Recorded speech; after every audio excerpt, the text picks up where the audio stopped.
yo te quiero preguntar desde tu rol de cineasta antofagastino, ¿qué te pareció esta película, este documental, diferente a otros documentales que hemos tenido aquí en Esquina Retornable? Bueno, esta es una línea documental también. Ya ustedes saben que la no ficción ya cada vez se llama menos documental, de hecho. La no ficción cada vez está siendo más diversa y esta es una línea que se explotó mucho, por ejemplo, en el tiempo de pandemia. Ya, o sea, ustedes, yo no sé si vieron una película que se llama El que baila pasa, de Carlos Araya, que también se basaba en recopilar imágenes del estallido social y darles una narrativa. En el caso de La vida que vendrá tiene otro estilo, pero es muy propio de la directora también. Karin Kuyul, su primer documental, si no lo han visto, se llama Historia de mi nombre, y precisamente se trata de eso, de cómo ella busca quién es Karin, que es precisamente, fue una torturada política, que no era ni su papá ni su mamá, y ella fue buscando de dónde vino este nombre. Ya, entonces se conecta también con esta película. Em, las cosas de gusto, yo siempre, bueno, yo creo ahí como se me sale un poco el docente, yo creo que da lo mismo si a uno le gusta o no una película. Pero creo que dentro de las impresiones está que son películas importantes, sobre todo para tiempos tan polarizados. Creo que es importante siempre un rescate de la memoria y es importante siempre evitar esta frase de siempre hablamos de lo mismo, porque siempre se ven de lo mismo. Entonces yo creo que en ese sentido es importante y también combinar un poco lo que hace de el pasado y el presente y conectarlo con la memoria personal. Ya, yo sé que curiosamente tocó que esta película, yo soy de la misma generación de Karin, entonces hay cosas que ella habla que a uno también lo conectan desde un lugar que va más allá de la esfera política, ya, o al menos de la esfera política general. Entonces yo creo que eso es lo más importante, como recuperar una memoria y conectarla también con aquellas memorias propias. Sí, ella de alguna manera empieza a buscar material y algo que ella insiste mucho durante todo el transcurso del documental es que este va a ser un documental con archivos amateur, no solo con la historia oficial, digamos, no solo con la historia que fue la que mostraron los medios de comunicación, sino también harto material personal particular. Entonces, desde esa perspectiva, ¿por qué crees que es importante que la sociedad chilena, no, a nivel nacional, este documental debería ser visto, recordando que este es un documental que llega a salas independientes como Esquina Retornable y no llega a las grandes salas de cine? Bueno, ahí hay varias cosas. Estaba escuchando una entrevista que le hicieron a Karin, de hecho, donde ella decía que uno de los inicios de por qué empezó a revisar Archivo Amateur fue porque ella fue primero a los canales de televisión y las imágenes cuestan carísimo. Entonces es complejo pensar eso, que si uno va a TVN y le dice, oye, estoy haciendo un documental sobre tal cosa, son imágenes súper caras y te van a cobrar y se transforma en un archivo, en un producto de consumo. O sea, yo te vendo esta imagen del golpe de Estado, pero me pertenece, págame lo que se debe, y si tú no lo ocupas. Y de ahí partió esta revisión de Archivo Amateur. Y yo creo que eso es súper relevante y también genera otra reflexión el documental, que es qué pasa hoy con nuestros propios archivos digitales. Estábamos hablando con Sebastián antes del conversatorio que aquí tenían el beneficio de la película física, del fílmico, que se pudo rescatar. Alguien dejó un rollo en alguna parte y ese rollo se rescata.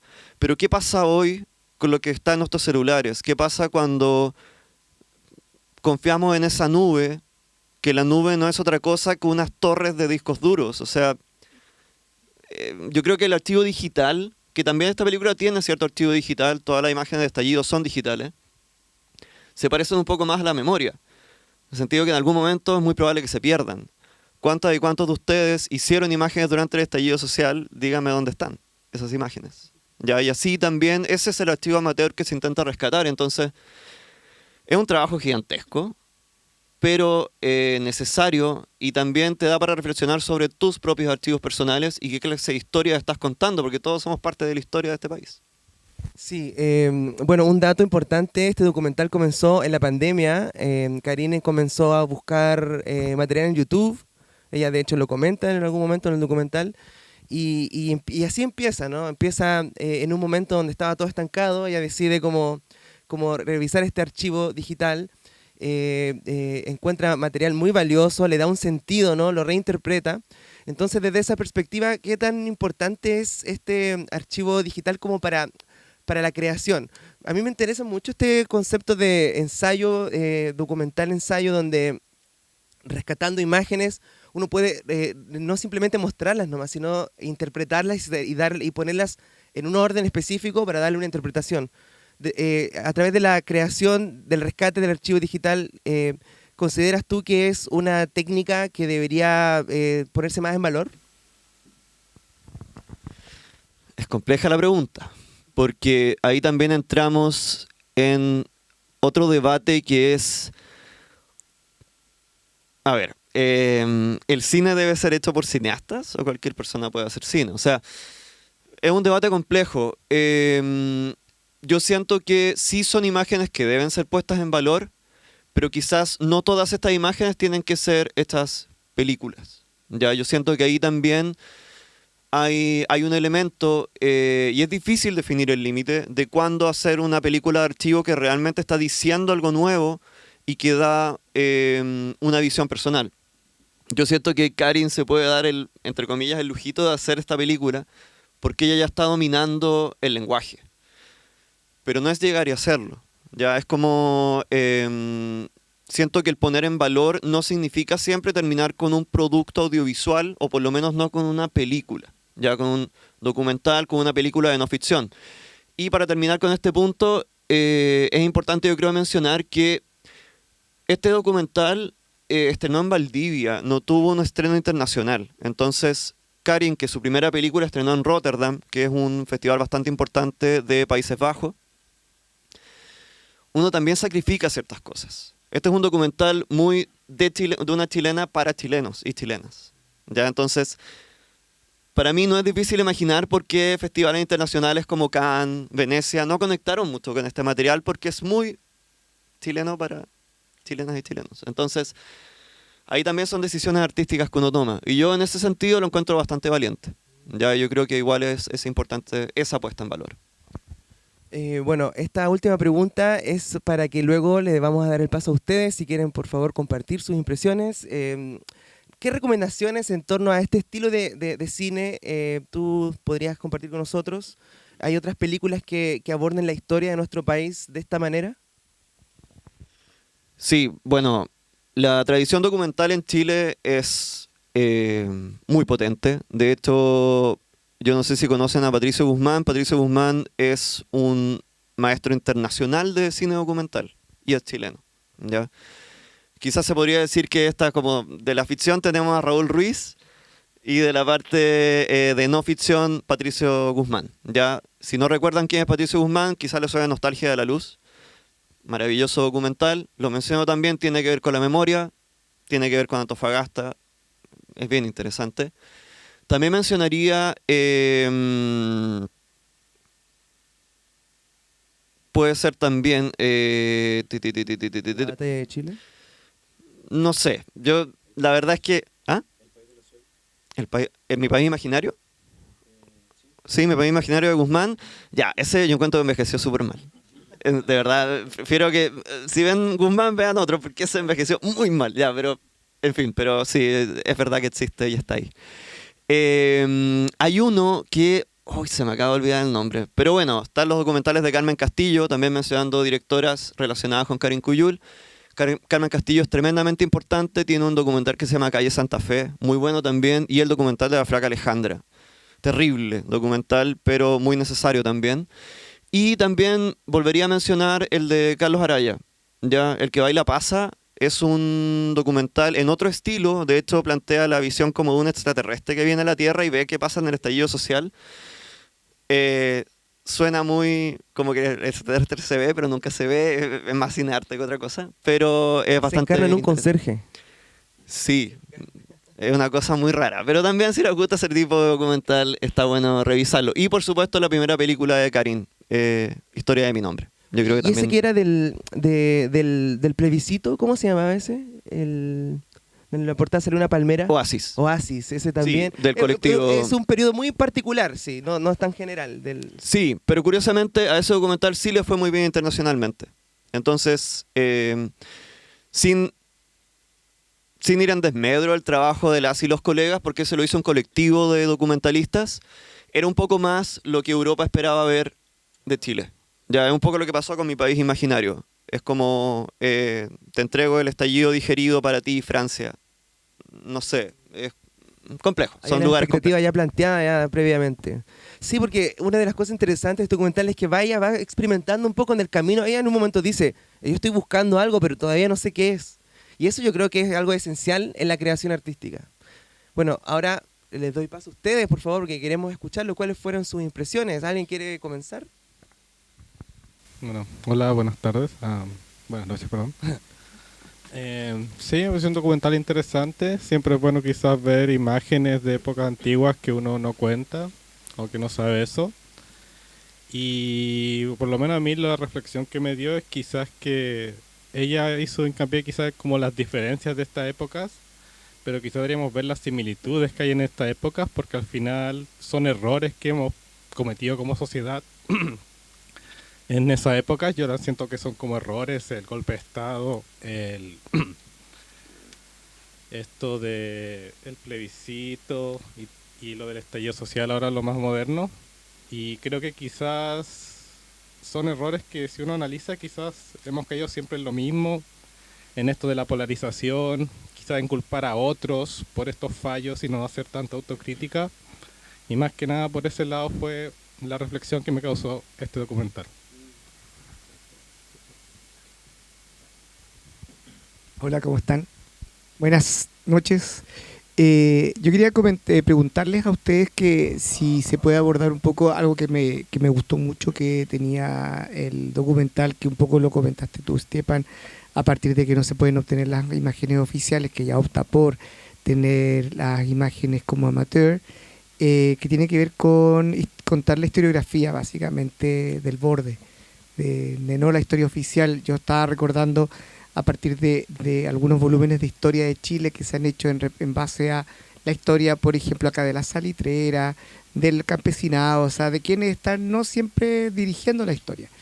Y entonces esta historia de borde que se plantea a partir de esta urgencia económica que tú acabas de velar, quería preguntarles si ustedes siguen la tesis de que eventualmente es importante conseguir la historiografía de los pueblos para poder entender, como tú dices, eventualmente, no sé si errores, aciertos, similitudes, porque no somos tampoco una sociedad alienada, somos una sociedad que pertenece a un contexto como es Latinoamérica, que ha sufrido los mismos embates históricos, colonialistas o no, depende de la postura que tenga cada uno de ustedes. Entonces quería preguntarles si ustedes consideran que esta historia de los bordes también nos permite explicar y entender elementos que muchas veces obviamos porque el mainstream está mostrando evidentemente lo que es la historia oficial. Totalmente. O sea, es sumamente importante y es sumamente importante entendiendo también que la historia del cine es tremendamente elitista y eso no lo vamos a esconder. De hecho, si algo bueno tiene el advenimiento de lo digital fue que permitió que cineastas que no venían de lugares privilegiados pudiesen hacer cine y pudieran hablar de los bordes. Ejemplo es de Juan Cáceres, de Perro Bomba, de Calle. Entonces, súper importante lo que dices, Percy. Y también me hizo pensar por el otro lado cómo esta película te presenta un lugar mucho más complejo y dubitativo que, por ejemplo, No, de Pablo Larraín. Nuestra primera película nominada al Oscar. Pero si ustedes se fijan, si vieron no voy a hacer ningún spoiler, bueno, ya se sabe la historia, pero el planteamiento es que a través de una campaña de publicidad, el no venció y ganó la democracia y todo está bien. Pero esta película te dice, no todo está bien, no todo quedó bien. Sabemos que ganó el no, pero para nosotros en los bordes no va a cambiar nada. Y eso es espeluznante, pero tan real. ¿Ya? O sea, es decir, cambia, pero nada cambia. Entonces, esa es la historia de los márgenes y sí, completamente. Yo creo que en todos los géneros, literario, audiovisual, creo que es súper necesario el rescate de esas historias. Primero quería partir con una pregunta técnica sobre el material que se utilizó, Principalmente lo de 16 milímetros, ¿es a color original o también hubo material que se colorizó digitalmente? Es todo a color. Es todo a color, Originalmente sí. De hecho, gran parte del archivo que recolectó Karim es de la USACH, es de un mismo lugar, de la Ya. Universidad de Santiago de Chile, y es a color originalmente. Ya, sí. Que es interesante cómo se va desarrollando utilizando el 8 milímetros, el 16, la cinta digital, el teléfono, el celular al final. Pero a través de ese recurso del color hace pone que lo que habla en un momento en el presente todo el material. O sea, a través del color se une toda la historia, porque generalmente tenemos la concepción, concepción colectiva del blanco y negro como el pasado, sobre todo las personas que no vivieron esas épocas, que también tiene al parecer la misma edad que yo, la realizadora. Y al momento que le trae ese material a color, lo trae a un presente. Entonces empieza a hilar estas imágenes de los 70, post dictadura, plebiscito, después estallido social, y de repente vuelve con imágenes muy similares del estallido, por ejemplo, a los 70, pero después salta a los 90, y va así. Entonces después entra la segunda parte interesante es sobre la linealidad de la historia. Se da cuenta la historia no es lineal. Y ahí entra esto de los bordes también. O sea, ya el color unifica esto y a través de los bordes se empieza a contar también la historia. La historia no es una oficialidad.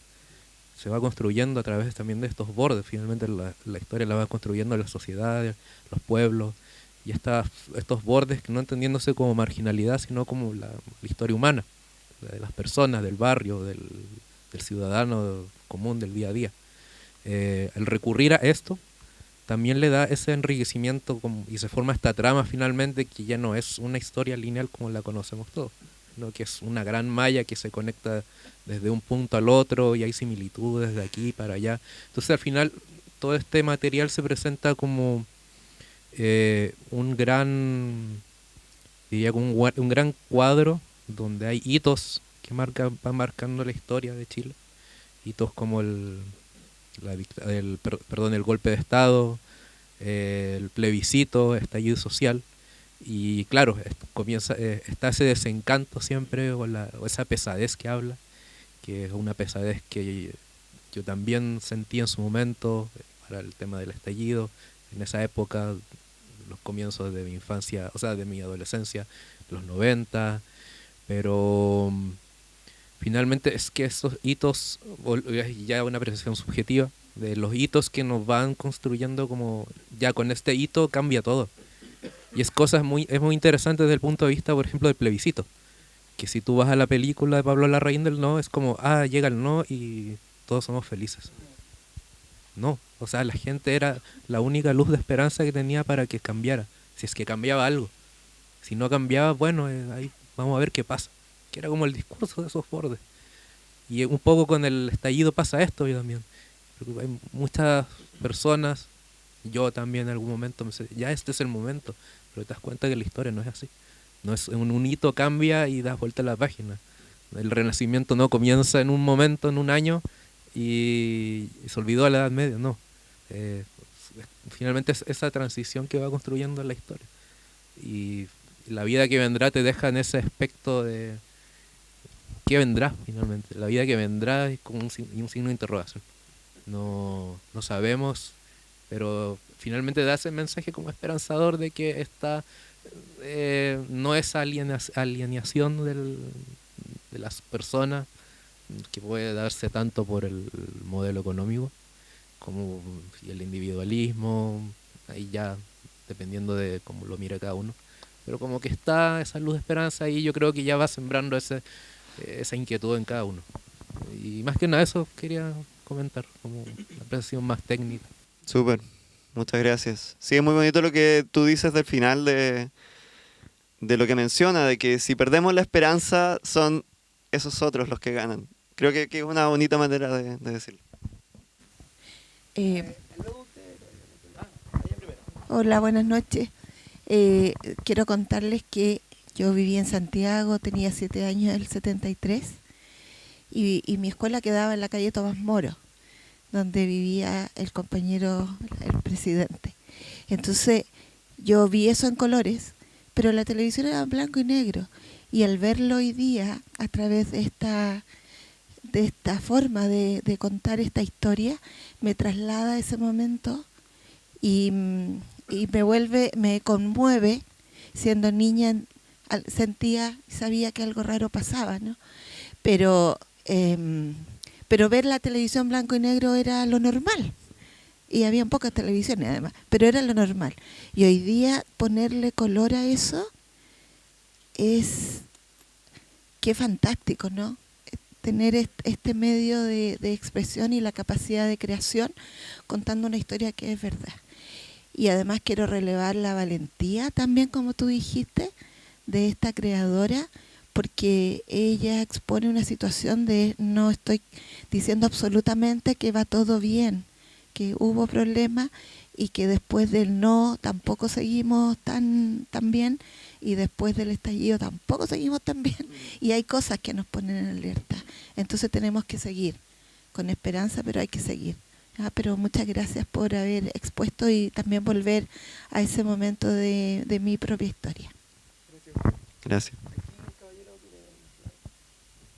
Muchas gracias.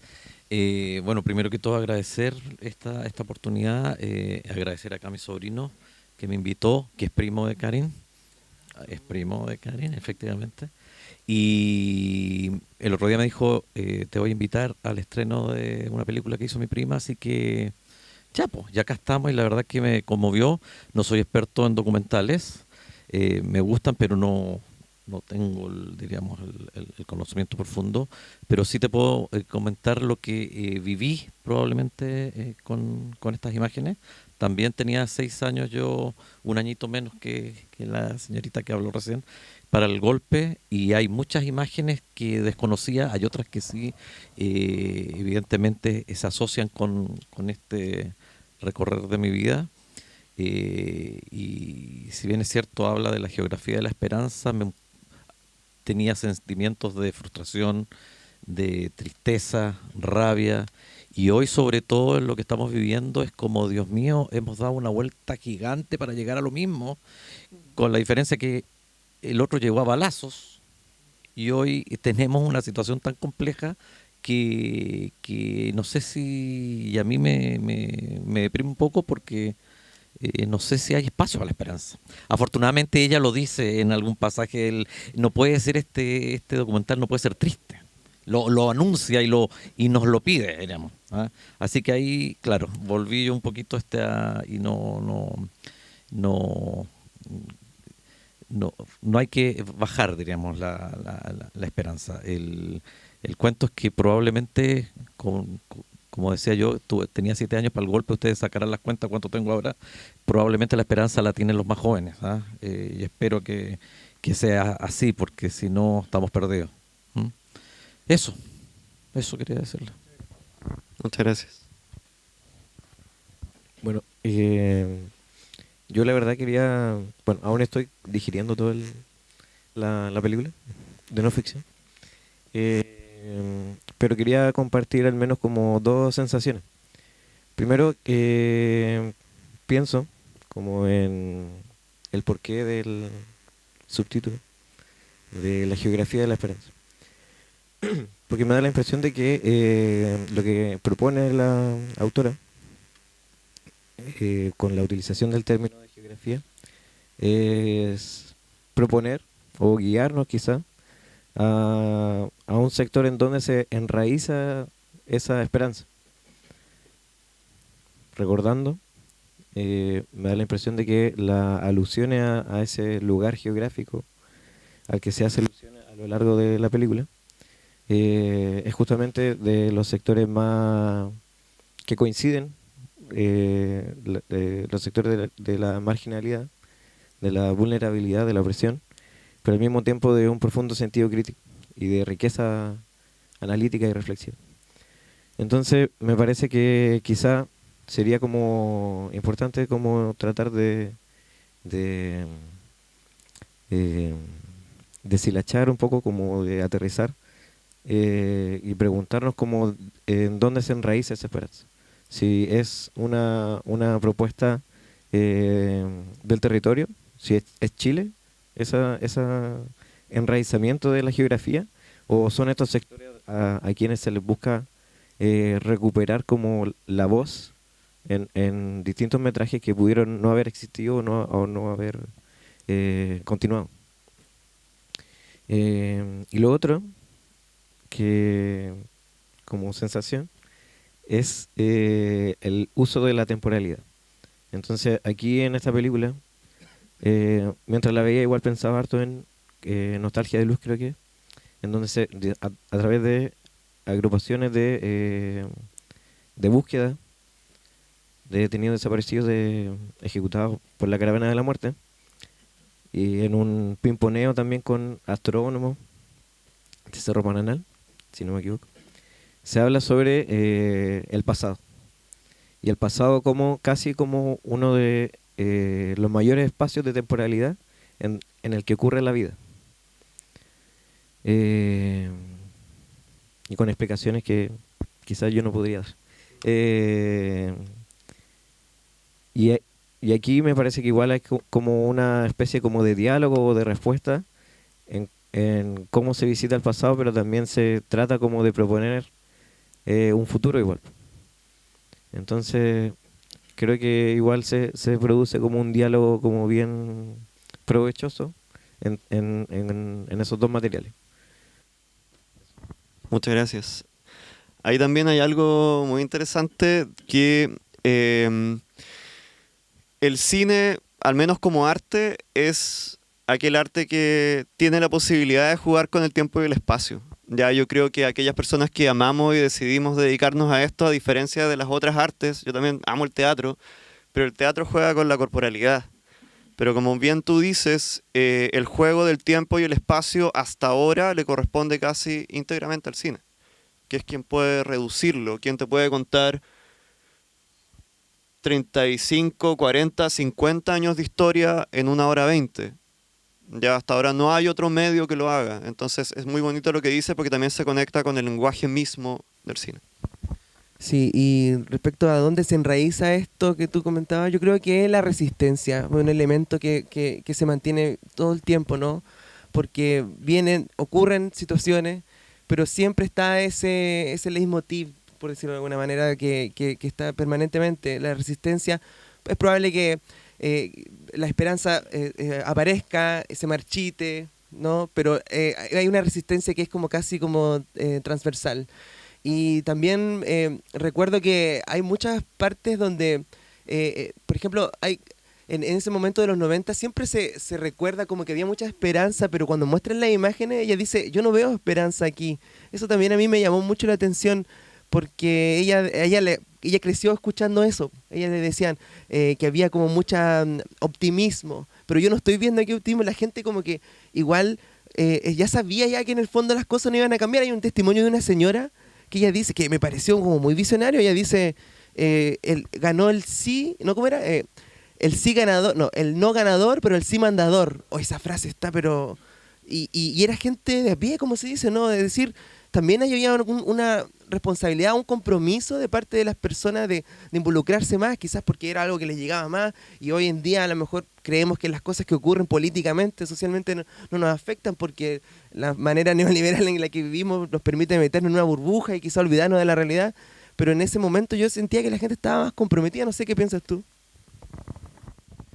Es difícil, yo también creo que hay otras cosas que entran en juego. Aquí, bueno, Percy es especialista en desinformación y yo creo que también ahí entran otros factores hoy. O sea, la apatía política que existe hoy, que es transversal, es peligrosa. Es peligrosa porque ocurren muchas cosas al mismo tiempo y tú no estás siendo capaz de verlas porque hay una apatía y es, haga lo que haga, yo si gano mi 1,5 millones de pesos a fin de mes, me da lo mismo quien esté arriba, lo que haga. Y no, las cosas no son tan así.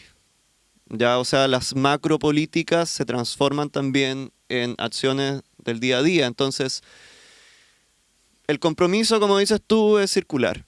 Hay un compromiso, a veces no, otras veces sí, pero la apatía y el no saber distinguir aquello que es cierto de aquello que no lo es, creo que es lo más peligroso hoy y que está siendo más difícil que nunca de combatir. Y nuestra amiga inteligencia artificial tampoco lo está haciendo muy fácil. Ya, porque ahora es fácil distinguir las imágenes que son mentiras de las que no, pero en 2 años más no sé dónde vamos a estar. Entonces, sí, eso me preocupa, la verdad. Bueno, no sé si alguien quiere agregar algo más. Sí, por favor, adelante. Agradezco el foro. Yo estoy súper resfriado, perdón si contagié a alguien. Estuve a punto de irme, a pesar de que sabía que iba a estar bueno, pero... entonces estuve a punto de irme, pero me agradezco porque todo lo que han dicho ha sido muy ilustrador. Y me quedo con varias cosas que han dicho acá los asistentes, pero me puse a pensar que de pronto acá la autora igual hace todo un trabajo bien de joya de instalar no quiero decir como un panfleto, pero sí instalar como un pequeño germen, porque acá decía mi vecino de al frente que él ha perdido la esperanza. Yo también me siento como una generación desesperanzada y espero que la gente más joven tenga más esperanza, pero el tema de la desinformación, porque las redes sociales, la tecnología ha hecho que nos alienemos cada vez más, seamos más neoliberales, aunque no queramos.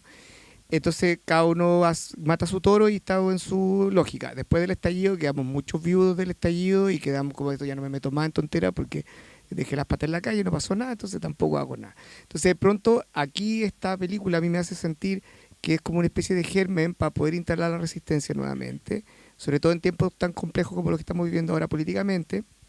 Y me da la sensación que todo lo que se ha hablado acá hace muy como buena carne para como levantar como una tesis, ¿no? Que la tesis para mí sería básicamente que el levantar el color me parece muy inteligente y muy audaz porque levanta y renueva como cosas que no están como en el pasado pisado, sino que existen y se preexistieron. Eso es lo primero que me queda con la película. Lo segundo, que la resistencia y la esperanza son elementos que a pesar de los tiempos que vivimos se pueden nuevamente levantar. No tengo muchas ganas yo, pero eventualmente los más jóvenes sí. Y lo último que diría es que esta vida que vendrá, o el título que mirándolo y mirando la imagen que elige la autora como para poder titular, me hace pensar que eventualmente también hay un rasgo en mi personalidad medio pesimista, porque es como repetir los mismos procesos y eventualmente la vida que vendrá nos va a seguir esperando como estas como revoluciones que nunca fueron, ¿no? O sea, no sé si ustedes en el colegio escucharon la oportunidad de Chile, cuando le pasaba la historia de Chile, le decían, Chile tuvo una oportunidad histórica en los años 30 cuando venía el salitre, pero la perdí. Después hubo una oportunidad histórica después pero la perdimos. Y siempre estamos perdiendo las oportunidades. Entonces, también me quedo pensando en eso, pues si la vida que vendrá realmente es como lo que nos merecemos, lo que vamos a tener siempre, y no hay esperanza y hay que acostumbrarse a esto, o este germen que instala la autora del documental hace como para que de a poquito se empiece a reinstalar la esperanza entre muchos y muchas que creo que la perdimos y que estamos como aparcando el paso tristemente, pero es que tampoco tenemos muchas ganas más, sobre todo si estamos resfriados. Eso, gracias.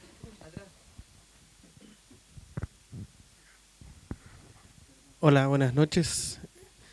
Yo quería comentar dos cosas junto con agradecer también el espacio. Lo primero es en términos del formato y lo importante de la decisión de la creadora de hacer una película de color, porque si el subtítulo es la geografía de la esperanza, el color viene precisamente a representar esa esperanza. Y por tanto ahí hay una conexión bien relevante desde el arte como puesta en valor para abrazarla de alguna manera. Y lo otro, hay un par de imágenes que me quedaron muy grabadas y que las asocio al tiempo actual, a propósito de que se ha hablado mucho aquí harto respecto de la nostalgia de la luz, ¿cierto? Y cómo el autor vincula esta búsqueda de las madres y de las mujeres, tanto de sus compañeros como de sus hijos principalmente. Una de las grandes protagonistas de ese documental es Violeta Berrío, que representa esa búsqueda de manera muy muy sensible, y él lo conecta también con la búsqueda de las estrellas, ¿cierto? Esa conexión hoy día a mí me quedó en dos imágenes bien potentes. Una de ellas dice relación con una imagen cuando va pasando la cámara y están haciendo murales de la Ramona Parra, y hay alguien que dice la cara, ¿no? Que se tapen el rostro. Hay una instrucción allí, hay una coordinación. Luego, en las imágenes del estallido del 2019, cuando entran las chicas estudiantes a la estación del metro, se ve una estudiante alta dando instrucciones. Entonces, como pueden ver allí, son precisamente estudiantes jóvenes, y de hecho se menciona por allí en la película la importancia, lo decía una señora, parece que es la misma que acuñaba esta frase bien potente de el no ganador y el sí mandador, que los jóvenes precisamente son los que van a movilizar eso.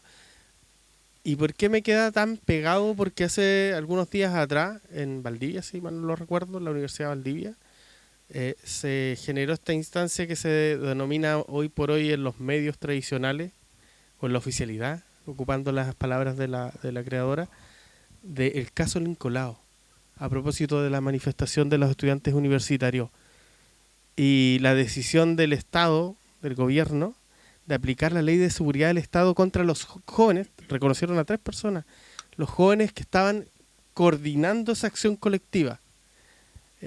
Entonces, me genera ese llamado de atención de cómo precisamente la valentía, que al parecer aquí hay como un estado anímico colectivo de que vamos perdiendo la esperanza y nos ponemos en ese pesimismo que a ratos también la autora decía que nos poseía todo. Cómo los jóvenes que abrazan esa esperanza hoy día se ven amenazados precisamente porque hay quienes reconocen que son ellos los que tienen la capacidad de articular. Entonces creo que ahí hay un llamado de atención bien potente. En la historia, precisamente los movimientos estudiantiles son los que han logrado que como colectivo, como sociedad, abracemos la esperanza y que precisamente hoy se vean amenazados con las penas del infierno desde la ley de seguridad del Estado, mal aplicada por lo demás, porque no se implementa desde el Ministerio de Seguridad, sino más bien desde el Ministerio del Interior, pero bajo una amenaza mordaz de persecución brutal frente a un nuevo intento de abrazar la esperanza ante la realidad que hoy día nos atemoriza. Eso. Pero por el otro lado también, ahí está también en los lugares donde se deshace la apatía. Es súper feo decir que hay algo positivo en eso, pero es la única manera. O sea, no hay que olvidar que, como bien dijo usted, llegamos aquí en democracia.